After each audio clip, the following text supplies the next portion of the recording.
Hey guys, Alex and Dad from 7th Hour Films back again with Doctor Who Classic. Last time around we had The Keeper of Traken. What was that one about? Remind me, the main thing I remember is the return of the Master. Yes. So remind me what else happened there. So there was a planet called Traken, and there was the Keeper there. That's always a great start. And he appeared on the TARDIS and asked the Doctor's help. Yes, because there was a whole big thing going on about who would get the powers of the Keeper, and there was a woman there, Cassia, who was secretly working for an alien named Melker, who secretly was also an alien known as the Master. And then there was a whole thing. She became Keeper, but then Melker became Keeper, but obviously the Master was then the Keeper, and then there was a whole thing about the different consuls who was to be named the next Keeper, etc., etc. Yeah. And Nissa's father was one of them, but somehow he got killed. He made it. No, because Tremus, he made it to the end. Because eventually the Doctor did defeat the Master by destroying the source of the Keeper's power. But then at the end, the Master had a second TARDIS. That's right. And then he went and took over. He took over Tremus, gave him a haircut, colored his hair, gave him a new outfit, and then now he has a new body, which presumably has more regenerations. So now also, Tremus had a daughter named Nissa, yes, who is now an orphan because her mother and her father have both kind of mysteriously disappeared under odd circumstances. Yes. So we're assuming somehow now Nissa will talk the Doctor into either letting her come along with him or she'll stow away like Adric did. Yeah, something like that. And also Adric was there. So, which is probably the best thing a lot of people can say about Adric. Adric exists. Well, yeah. And the fandom, they took that personally. So, anywho, today we're moving on to Logopolis. Or Logopolis. It depends. We thought it was Traken, or I thought it was Traken. So, it turns out it was Traken, and not Traken either, which is like the old Kraken yeah. So, Logopolis, which is the final episode of the season, or final serial, final story, whatever you want to call it, and presumably. We're going to say presumably, and we're like 99% positive that this will be the end of the Fourth Doctor. And because of that, normally what we do when we finish up a Doctor's era is we go through every episode just real quick, give real quick thoughts on the era as a whole. Problem, there's too many episodes to do that in this video. We'd be sat here for at least another hour, if not more. So we're going to change things up this time around. Next week, we are not going to be moving on to Season 19. We're going to have a complete, dedicated, its own video, and we're actually going to be ranking every episode of Tom Baker's Doctor Who, and probably pissing people off along the way, but it's what we do. Yeah, but we'll have a whole thing. It'll be a tier list, because those are popular now. And yeah, we'll have a good time and go through the whole era in its entirety. So, no reaction next week, but there will still be a video. And then we'll be back the following week with the beginning of Season 19. Whatever it's called, I don't know. I don't have it pulled up on Amazon right now. So yeah. You got anything else? I was just thinking earlier that we've now going to complete 4 Doctors. Of the 4 Doctors that we watched everything, and I know this will spark some controversy, but everybody should know I'm going to say this. Tom Baker is my second favorite Doctor. All right, I grew up with William Hartnell. He will always be my favorite. But of the 4, Tom Baker is a close second.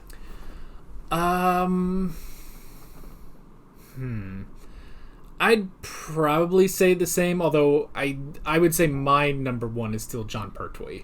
And his era, I enjoyed mainly just his performance and his chemistry with his companions, and as well as his chemistry with the Master for that one season. So I think that's sort of the best we've had. They've sort of been they were the most consistent ones, and also the most consistent in terms of the Doctor's character. Yeah. So, but yeah, Tom Baker probably just because of volume of episodes, I probably would put at second place as well. Yeah. And the really volume of good episodes. Yeah. Yeah. He's had some really good scripts. Yeah. He's had some really stinkers. Really bad stinkers. And we'll get into those next week. But yeah, probably, it probably is that of like, it's sort of what I say in modern Doctor Who, where like, I think that Peter Capaldi is the best of the modern Doctors, but he did not have the best scripts of all of them. Yeah. David Tennant had the best scripts, and I wish Capaldi had some of those scripts and that quality of script, because then, even though he had some really good episodes in there, but the consistency of the quality that David Tennant and honestly Christopher Eccleston had, if Peter Capaldi had that, he'd probably be number one. So, and that's might honestly slightly be for this as well, where it's like, yeah, there are a lot of really great episodes with Tom Baker, and if some of those episodes were with Jon Pertwee, I think that would just make Jon Pertwee all the better. But yeah. I will still hold Jon Pertwee as my favorite so far. Now, want to point out, it's not that we're putting Patrick Troughton down. It's just that of the four that we've now seen, or going to see all the way through, although his performance was consistent, and some scripts were great, some not so great. To me, the problem was he did not have the personality of the other three. You know, the whole cosmic hobo letting things happen and then just kind of reacting to them. Whereas I saw Hartnell and Pertwee and Baker reacting and creating situations. I thought Patrick Troughton was too laid back. And again, that's not his fault. That's the way they wanted it to go, because they were trying to do something completely different from Hartnell. Yeah. He definitely doesn't have the presence of the Doctor. Yeah. You know? Like, the Doctor has to be this sort of larger-than-life, and they kind of, I mean, William Hartnell, that only comes across because William Hartnell performs it that way. Like, his scripts don't really do much for the presence of the Doctor, and so they carry that over a bit with Patrick Troughton, but he doesn't really play into that. But I will still say, I think of all the, I guess TARDIS teams is the term most people use. Of all the TARDIS teams, I think probably like really high up there is the second Doctor and Jamie. Yes. Honestly. Yeah. That's the best thing about that entire 3-year period is the Doctor and Jamie. Yeah, so there. If you're questioning, like, if you're questioning why Patrick Troughton is so low, he has his moments, he has his good stuff. They all have their good stuff, they all have their highs, their lows. It's just, you know, if you're doing a ranking, somebody has to be at the bottom. So, and unfortunately right now, although I'm sure people will say that, well, just give it a few seasons and a couple Doctors coming up might go a bit lower, but we'll have to see. Yeah. So yeah, and honestly, with I know one thing with Patrick Troughton is people will say that's where Doctor Who really began. Like, you start to get the sort of Doctor Who formula, and I understand that to an extent, but I will honestly say that I think just Jon Pertwee did it so much better that, even though, and I'm sure this is probably sounding hilarious considering some of the opinions we have on Jon Pertwee episodes, and some of them aren't great. A lot of them are really great though, but I feel like that's sort of where, like, this sort of modern Doctor Who formula really figured itself out, was with the third Doctor. So, anywho, that being said, and we'll talk more about this next week, I'm sure. So to save on the rest of what we're going to say next week, why don't we go ahead and jump right into Logopolis? Here we go.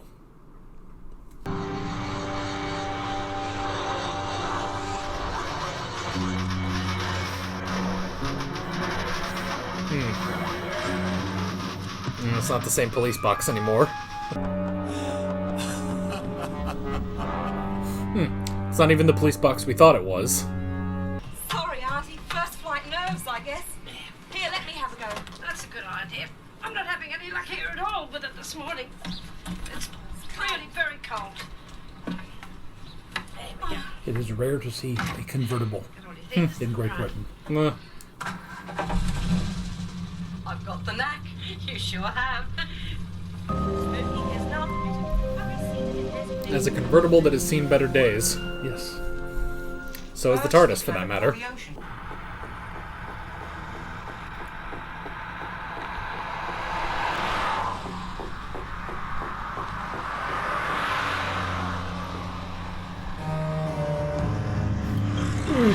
Oh no.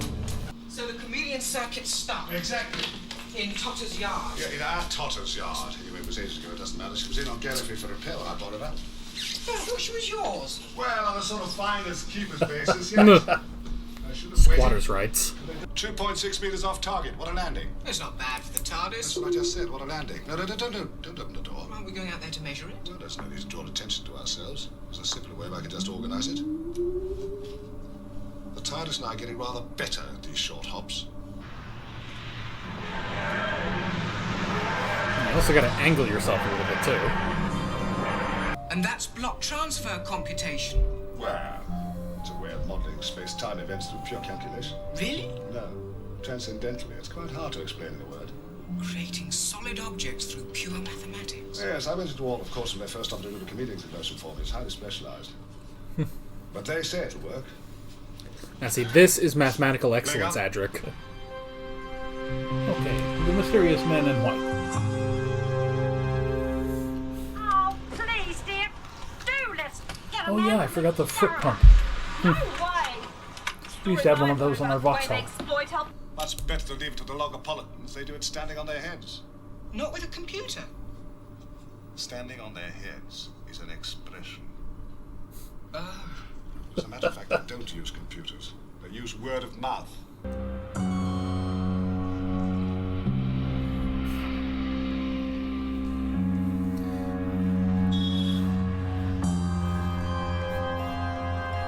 Oh, that's not suspicious at all. Hello? Anybody there? I suppose the winding staircase was for Adric to get on top of the TARDIS. Well, I was wondering how he got up there.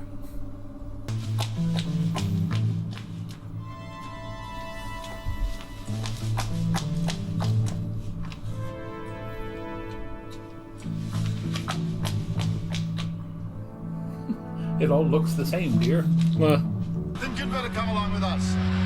But he's still about somewhere. He, sir? Yes. A master.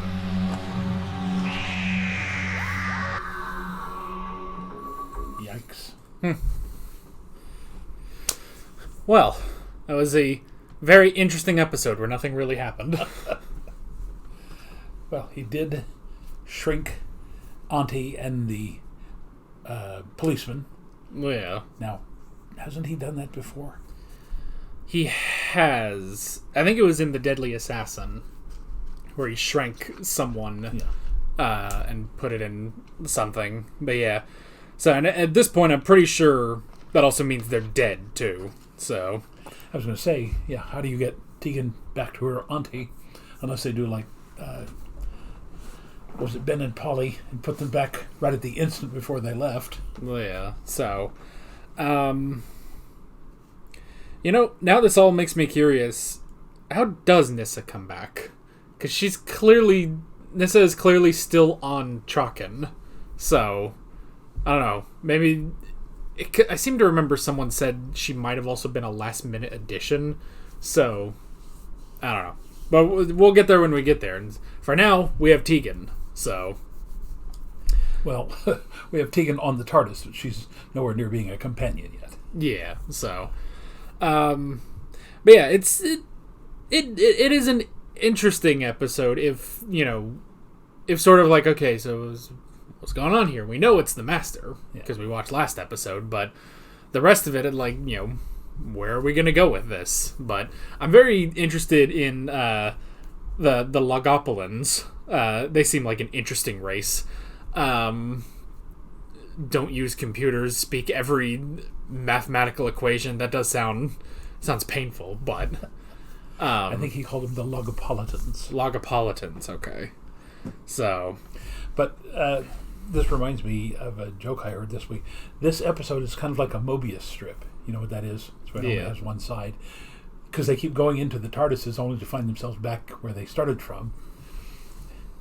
And the joke I heard is Mobius strip goes into the bar. Bartender looks at him, realizes he looks sad, and says, "What's the problem, mate?" And the Mobius strip says, "Where do I begin?" Think you'd better come along with us. But he's still about somewhere. I mean, Yes. The master. they shouldn't be so suspicious. To them, that would just be two dolls, wouldn't it? All right, learn how to ride a bike.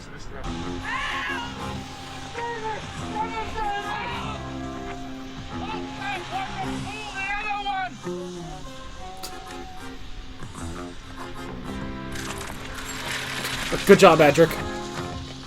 So how do we flush him out? There's no saying what that might do to the TARDIS systems. Can you swim? Yes. Good. Materialize the TARDIS underwater. And open the door. Flush him out.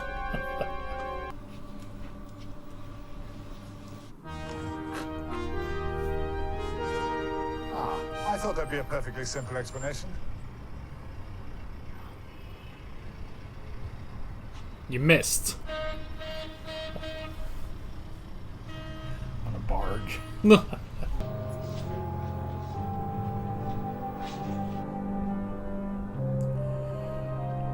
another great casting call.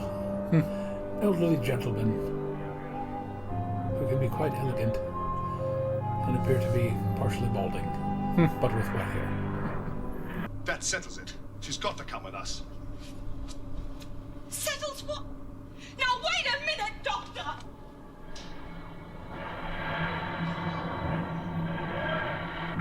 Oh, he's the tree now.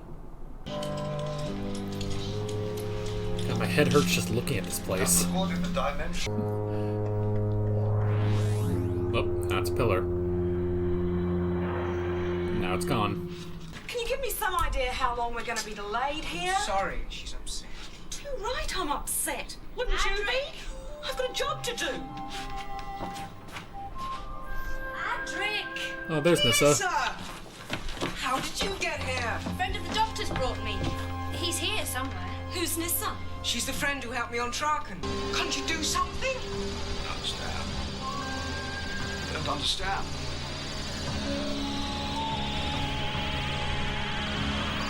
But the doctor's in there!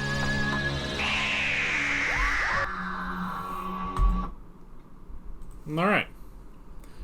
The story's kind of weird. It's interesting, but it's kind of weird. The control room. Now, I feel like I've seen it before. On Logopolis? No. All right. One of the very first episodes with the Master. Wasn't there some kind of... Yeah, there was something... Can't remember if it was a military facility or something. Yeah, I think it was a unit. Yeah. And it was like up in a tower, I think. It was similar. I don't think it was exactly... I think this one is a lot more roomier, but... Yeah.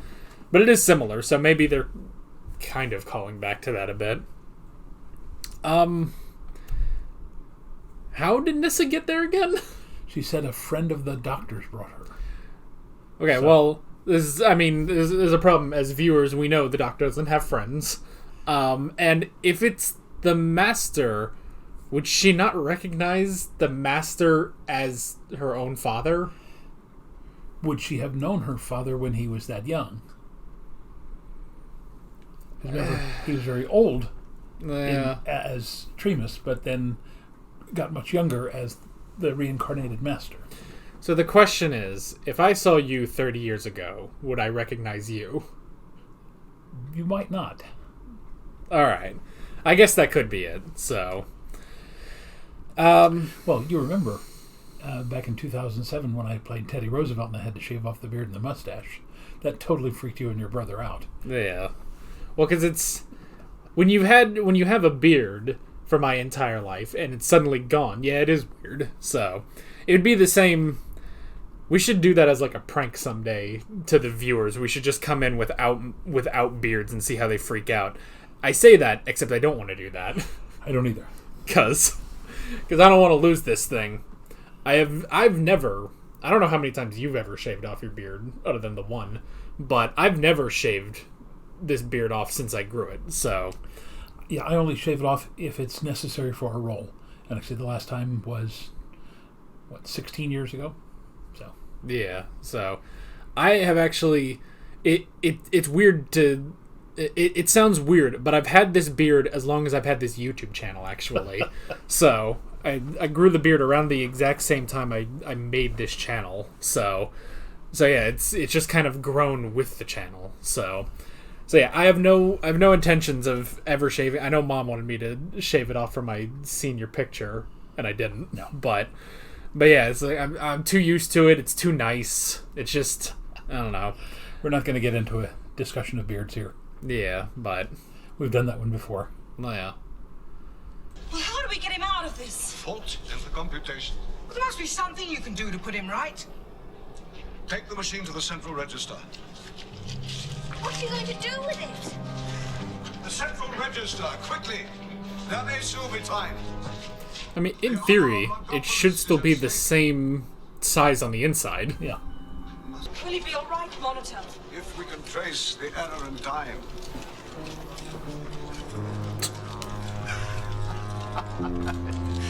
At last, Doctor. At last I've cut you down to size. Boy, the no peripheral problem's really a big problem here.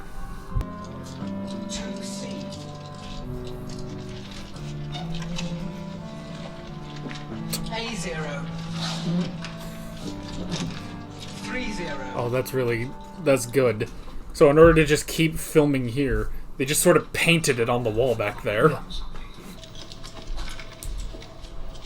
Back home in Brisbane, we'd call that a sweatshop. Oh, Australia. Well, I don't know. Maybe there's a Brisbane in Great Britain. Yes, sir. She did mention the Outback at one point. Father.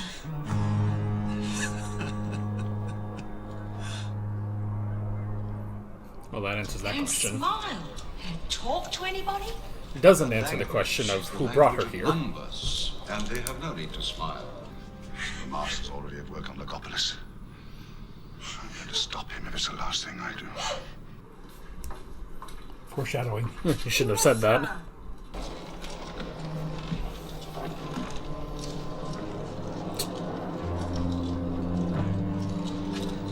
Honestly, he should have kept Tremus's white hair for a little bit.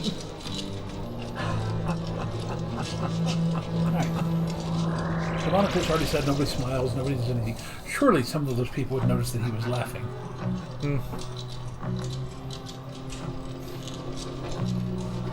They are so consumed by the math that they do not notice. You've done this deliberately to deprive me of my prize. Nothing is solid now. Entropy has taken over. What's he done? Everything began to waste away when he interfered. But why? The numbers were supporting the whole system. I don't believe it. My biomechanism's untouched. The degradation is random. No, Monitor. This is some crude defense mechanism. A device to delude me. So essentially, the Master has foiled his own plan. Yes. He opened the system by creating voids into other universes. Charged vacuum emboitments. Pass through one of your voids, Monitor. It all depended on our continual endeavors. A temporary solution while the advanced research unit worked on a more permanent plan. But nothing will come of that now. Our labor's wasted. The voids will be closing. Look, we want to help you. Impossible. My friend and I will look after you. I'm collaborating with the Master now. Go on. Battle stations. The man's a murderer. Come on, Nissa, he means it.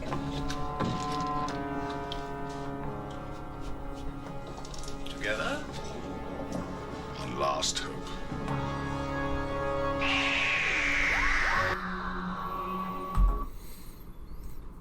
Okay. I mean, it's out there. It's really out there. But I'm having a good time. Yeah.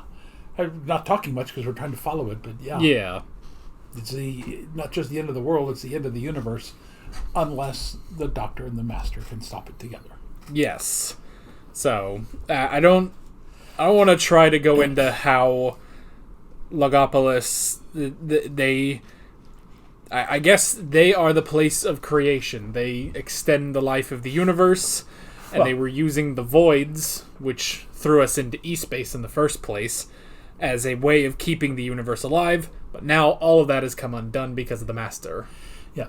They did not create the universe, but essentially, once they realized what was happening, that at some point the collapse of the universe would go back to the Big Bang, they have now figured out a way to, again, mathematically add infrastructure to keep it from collapsing as quickly. Yeah.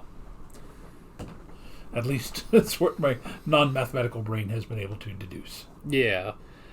Which I guess it does kind of beg the question, what did the Master think was going on? Like, he expected some big other secret there, basically. It's like, oh, they're making something important, and I'll take it, and I'll conquer the universe. Yeah. But it just didn't work, so...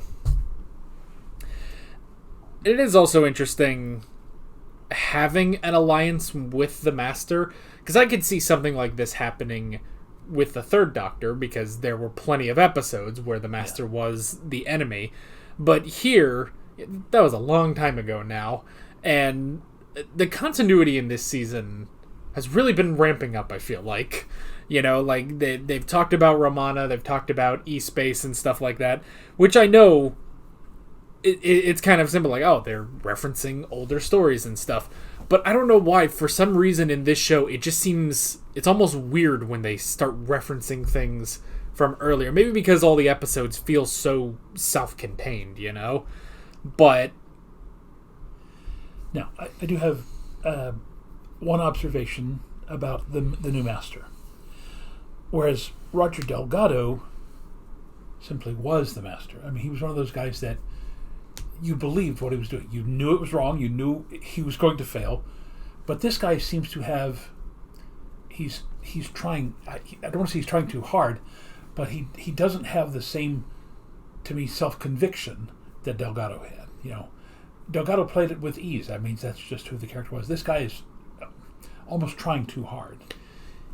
Yeah, which, I mean, you could almost say is part of the character of this Master, that he's trying to recapture his former glory. He's trying to go back, which could even just be evident in taking on that appearance. He's trying to become that version of the Master again, but immediately he's failed. Yeah. He's failed in that task, so... Now, I also wanted to ask, who's the actor playing the Monitor?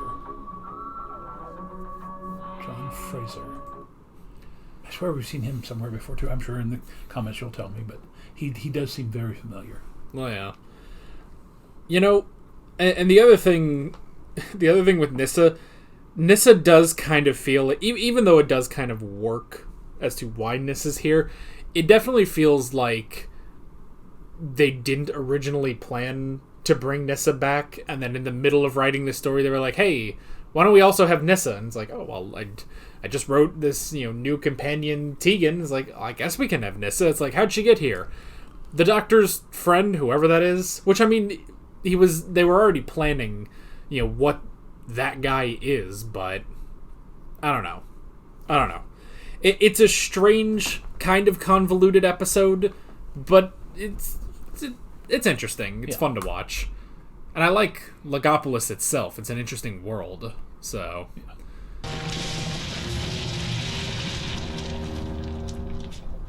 Rot is spilling out into the universe at this point. After eons of constraint. Come on. When they fall, they look good. When you walk over them, they look like they're cardboard. I've done what I can with the registry ruins. It was still the early 80s. That's why they have dot matrix printers. We had one right up until like 95 or 96. Look!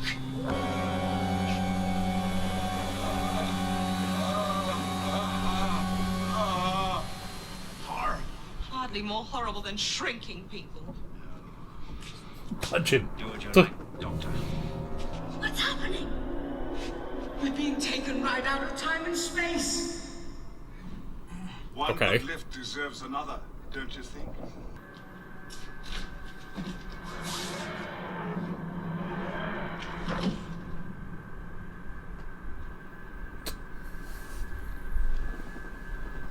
Doesn't he have a chameleon? Well, he does have a chameleon circuit. Well, Why wouldn't he? Your TARDIS, Master. Excellent, Doctor. Envy's the beginning of all true greatness. Make it look like something that would fit in. well, Master killed my stepmother. And then my father. And now the world that I grew up in. Blotted out forever. Revenge is a dish best served cold, Nissa. The Earth people use it to beam messages to the stars. The Doctor calls a reiterated invitation to alien intelligences in deep space. And that's us. So they'll be very pleased to see us. you know, speaking of aliens, makes me realize that Tegan's the first Earthling we've had since Sarah Jane.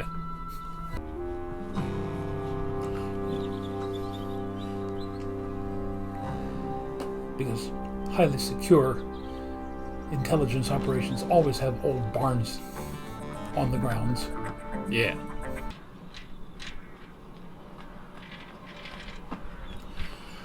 I've been up a few of those in theaters. Getting up to the fly rail. It's all mine. We'll line up cable holes.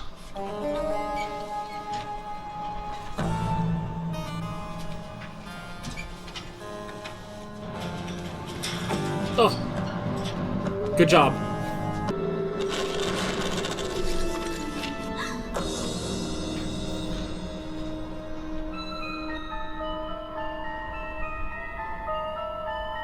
Predictable as ever, Doctor.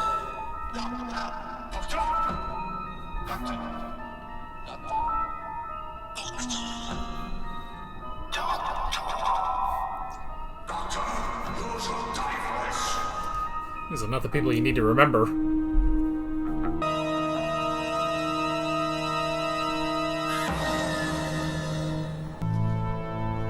Doctor? Doctor? Doctor? Oh, that's better.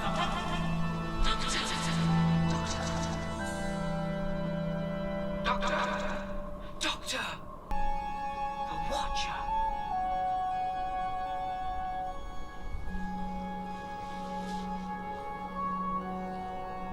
He was the doctor all the time.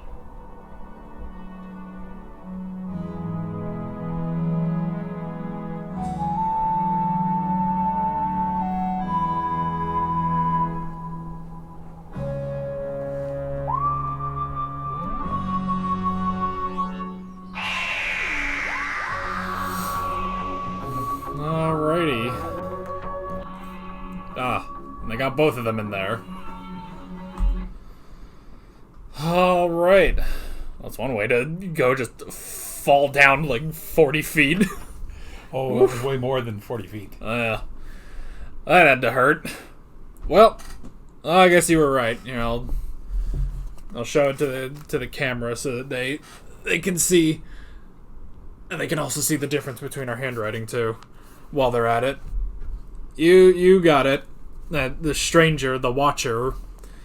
I don't know how it works, but he's the next regeneration.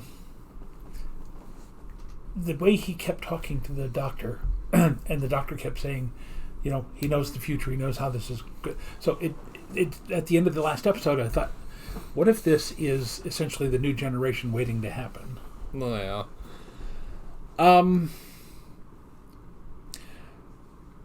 Well, I don't know how the Master has been defeated, but I just assume he has. Well, I guess because he left. The plot has been defeated. He's gone off again. He will be back. Yeah. You know, like the proverbial bad lunch. Well, it's just a strange thing, because they connected the thing, which will stop the entropy of the universe, but then the Doctor disconnects it again. I think it was a separate program. Once they sent it out, that was working, and then the Master was then essentially working to try to somehow take over that, like the Doctor said, blackmailing. But once they sent the wave out, and then the Doctor disconnects it, I think that simply means that the program was sent out and working, and now he simply made it so that the Master cannot control it. That's my thought. All right. Perhaps we'll find out in the next episode. Maybe. With Peter Davison. Yeah. In 2 weeks. Right. Exactly. So, that is it. And he never did go back to Gallifrey. But that was interesting at the end. That was kind of the most we've gotten, I feel like, for a sort of send-off in and of itself. Like, because most of the time, it's not like Modern Doctor. Modern Doctor Who makes such a big deal about, the Doctor leaving. There's this, big moment. Generally, there's a big speech and everything. But this time, there was a bit more than we've previously had. First he remembers all his enemies. Then he remembers all of his companions as well, which was good. Which he's had a lot. He's had a lot of companions, so that was good. And honestly, just because of, like, obviously they would do this, but I'm just glad after the send-off we had for Romana, I'm glad to acknowledge both versions of Romana. So yeah.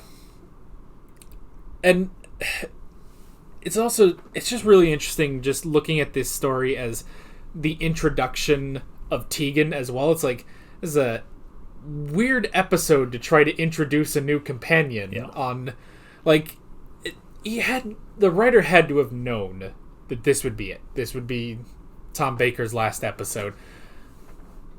Unless, see, I don't know, because he had to have known, I guess, sort of the importance of the episode. Yeah. Because not only is it Tom Baker's last episode, it's the first real episode with the Master, since we got the Crispy Master, basically. Plus now, just not only introducing a new companion, but then also bringing Nyssa back somehow. So, I don't know. It seems like they were trying to fit in a lot when they really didn't need to do some of this, but I don't know. I don't know how else.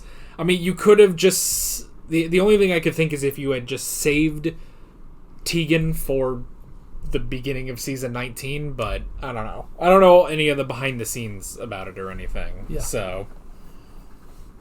Now, has any other companion in any of the previous iterations of the Doctor been introduced so late in the season? Ben and Polly were. Because they were introduced, like... Yeah, they were introduced the episode before the first Doctor regenerated. Because they were in the War Machines, I want to say. Or maybe it was like 1 or 2 episodes before. Yeah. So... Because the one they were introduced in the airport one, weren't they? Or were they? Yes. Well, they left in the airport. The faceless ones? That was their last episode. Yeah, that was their last episode because they went back to the same day that they had left. They were introduced in the same episode that Dodo left. I can't remember what that episode was about now. It might have been the War Machines, now that I think about it. So, it might have been that they were introduced in the War Machines, and then the next episode was the 10th Planet. Other than that, they haven't done that since then. Well, since then, they haven't really... Well, okay, because Jamie and Zoe didn't carry over to the Third Doctor, and then Sarah Jane was the only carryover to the Fourth Doctor, and in the Fourth Doctor's first episode, that's when you introduce Harry. So yeah, they haven't had... That's the only other time they've introduced a companion so late in the game. So yeah, I don't know. It almost makes me wonder if... Because, I mean, there's a general overarching plot in this season. You know, the sort of, well, we got to go back to Gallifrey, and that didn't happen. We went to East Base, and now we're back, and now this whole thing with the Master. So there's like this vague overarching plot to this season, but it almost makes you wonder if it was only later that they realized that this would be it for Tom Baker. You know, I don't know. But yeah, so we had the Doctor. He wanted to fix the chameleon circuit so he could disguise the TARDIS as anything, which I guess... See, I always thought that with a fixed chameleon circuit, it would be like it would just immediately adapt to its surroundings. But I guess you have to choose, you know, what you're going to have. And the Master just stuck with a pillar for a while, which I kind of wished it just stayed the grandfather clock, because I kind of like that for his TARDIS. But that was all right. He took the police box, then became a tree, and then became a pillar, and just kind of stuck with that for the rest of it. So, and wasn't the meddling monks was an altar for a while?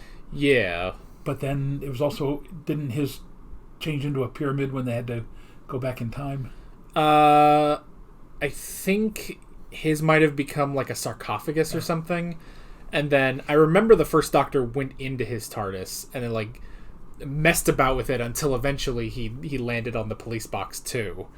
So yeah, that was a long time ago, but that it's still an interesting thing. I think at some point either they do fix the chameleon circuit, or they were thinking about like writing in that he does actually fix the chameleon circuit, but then it's like, well, it's too late now. It's been a police box for 18 years. We can't change it now. Like it's too iconic. So yeah. See, the slightly difficult thing about this episode is it was just kind of like, as interesting as it was very all over the place, you know? So, like, trying to figure out, like, okay, well, then they go to Logopolis, which the Doctor was right. You shouldn't go to Logopolis when you have the Master in tow. And that's exactly what happened, is that he completely disrupted all of their work and plunged the universe into chaos. So, and Traken is completely gone now.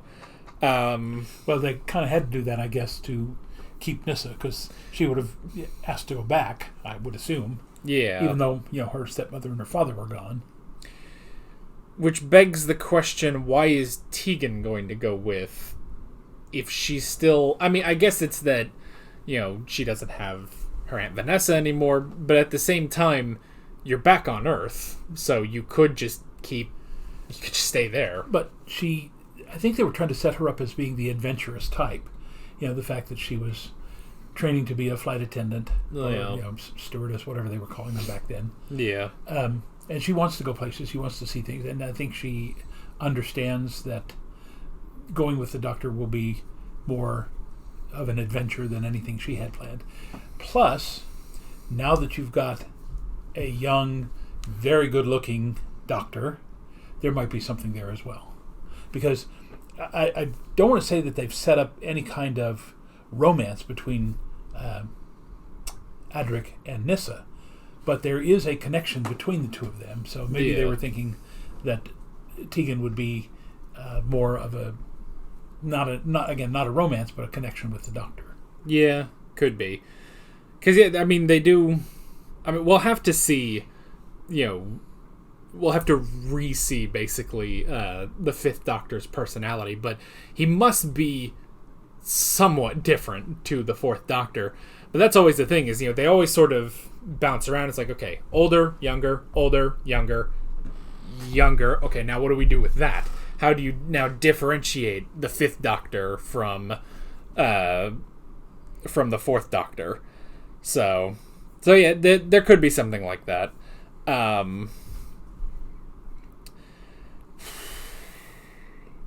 It is also just like of all the all the regenerations, because it's always the classic thing that the new Doctor has to wear the previous Doctor's clothes, just for a little bit. I will say, of all of them, he looks the most unnatural, but that's because Tom Baker's outfit was like the most out there, honestly. Yeah. So, because you put Tom Baker in John Pertwee's outfit, it's just another outfit for him. But Peter Davison definitely looks strange in that outfit. So, and it also looked like it kept the size for Tom Baker, and Davison is much smaller than Tom Baker was. Yeah. So, let's see. I mean, there was a whole thing with Tegan trying to talk about like the sweatshop-esque vibes of Logopolis, but that didn't really. Again, it's like I feel like they kept like putting in tiny things, and it's like, well, you don't have time to explore some of this. And the biggest thing is just not only also bringing in Nyssa, but throwing in Tegan as well. It's like you don't have the time to work on this because you have to reestablish the Master to be, even though, yes, we technically had him last episode and we've had him before with the Fourth Doctor, you have to now reestablish this Master, and how is he different? How is he different from the Crispy Master? Can't say that properly. It is very difficult to say Crispy Master. Yeah, and how is he different yet similar to the original Master? So you have to do that. So throwing in a companion, throwing in okay, great. She thinks that it's, not right that all the Logopolins are, sitting. Sure, they're there forever. Whatever. The guys with the white hair and the robes. So we'll just go with that. And the pale skin. Yeah. So, but still, I mean, it was an interesting. It was a very interesting planet. Just everyone's just they do what they do, and apparently they don't need nourishment, they don't need anything else, they just survive purely on the numbers, and once the numbers are gone, they're gone too. So now, it has been many, many years since I read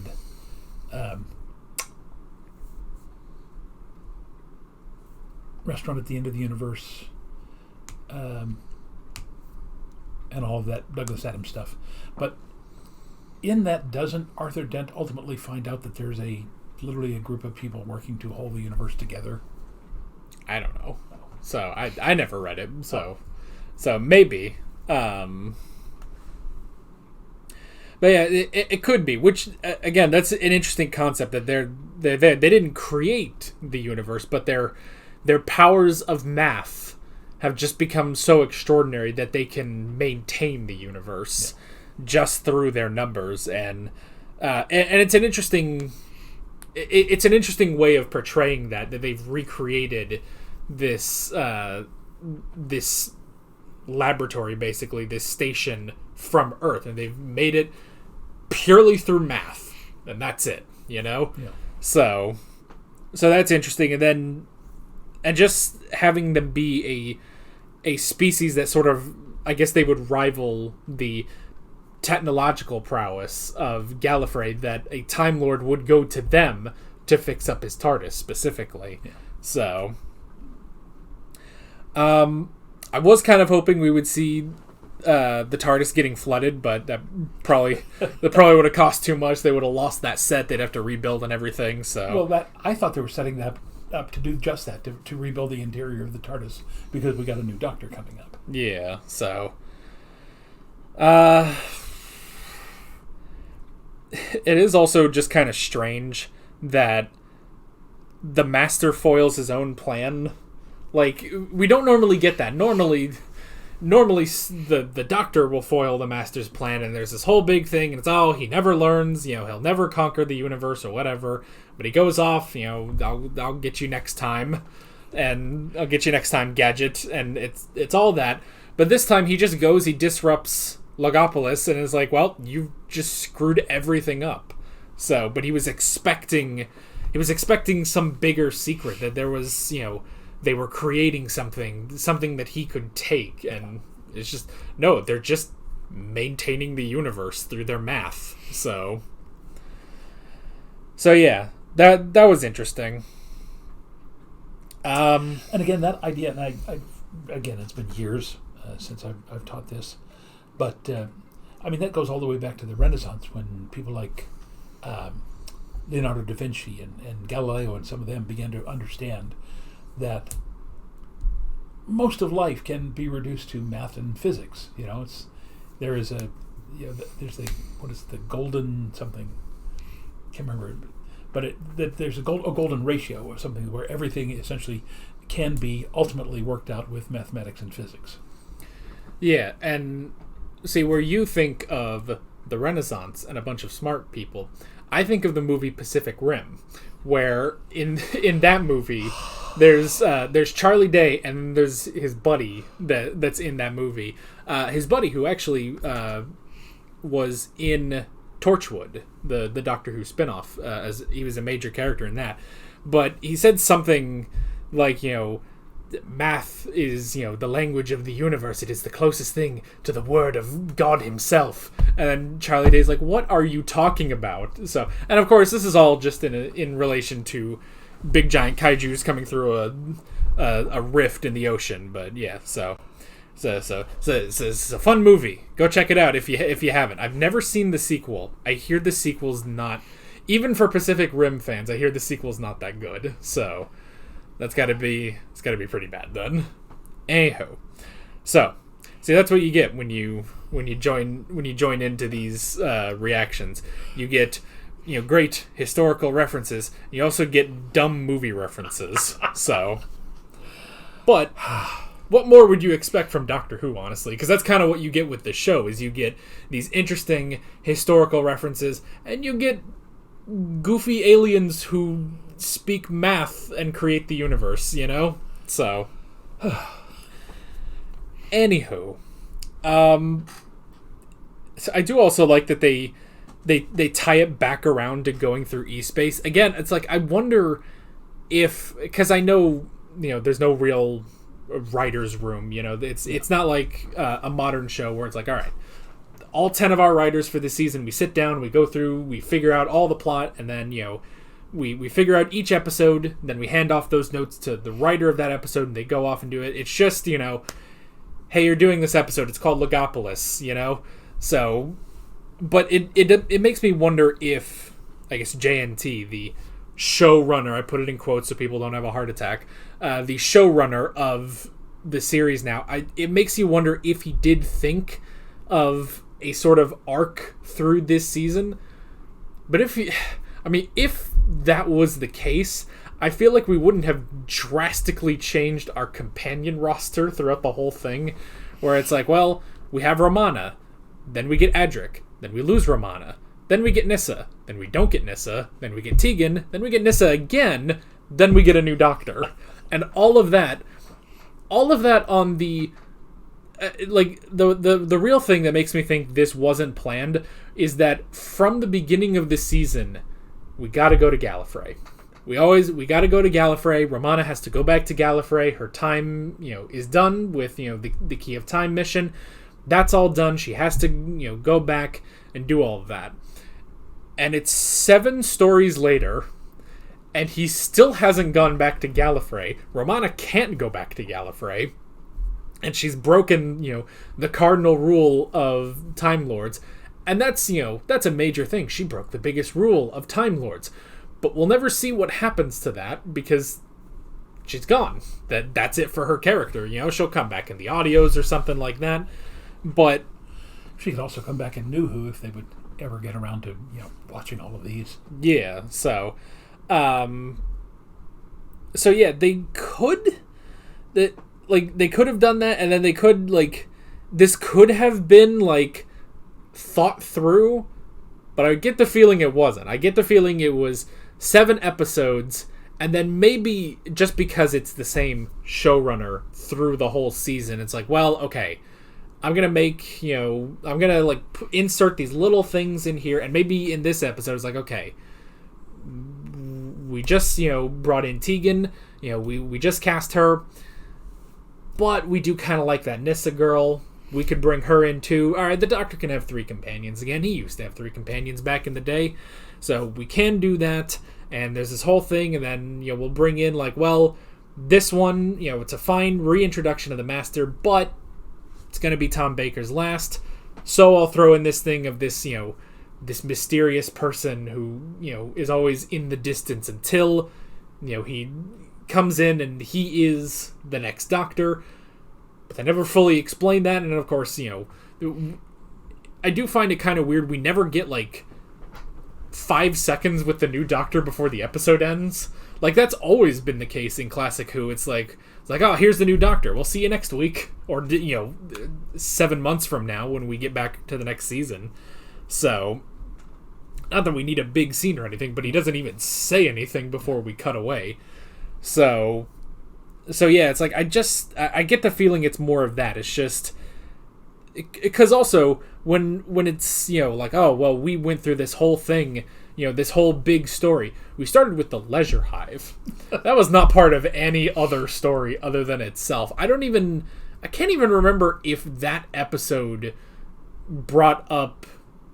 No, because it's not until Full Circle, the third one, where they go to E-Space. That's the episode that brings up, well, we have to return to Gallifrey because Romana has to be there. So the first 2 episodes, the Leisure Hive and Meglos, not to be confused with Logopolis, which sound now similar now that I think about it, those 2 were not part of this.